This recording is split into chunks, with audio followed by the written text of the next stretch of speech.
Dear Democratic Party, when I was a little girl, my mom took me to the grocery store. While driving there, I saw a little house. It was decorated in more campaign posters than I had ever seen before. They lined the roof, the fence, the walkway, a stack of them on the garden bench, and I asked, Mommy, who is Dukakis? Thus was my intro to the game we all know as politics. Fast forward some years later, I started to experience the illusions of my childhood disappear, and it's funny how grown-ups suddenly become fallible, and my malleable mind becomes the whipping girl for all things in this world that are unfair, unjust, unfounded, and unlawful. And it's awful to wake up one day suddenly realizing that some people did not live to see this sunrise. Fast forward to my first election. I stared at my ballot and it begged the question, who are you voting for and why? I had to keep asking, what have these people done for me and how can I support someone who speaks from both sides of their mouth? And then I started to doubt that it would even make a difference, but for me such a difference is not an experience that I would allow for myself.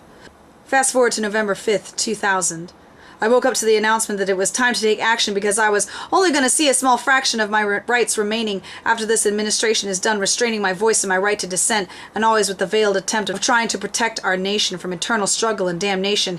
And I realized it was time to get working, girl, time to get serious, girl, time to look into college or something, and man, I need to read more books or something because I need to be ready for the inevitable. Fast forward 8 years later. And it's not getting any better, and I've become complacent and numb, no longer surprised by the barrage of fear tactics and lies that pour from the mouths of our leaders, these rich old men who would sooner see me lying dead in a ditch than were to give me a shot at having access to affordable health care.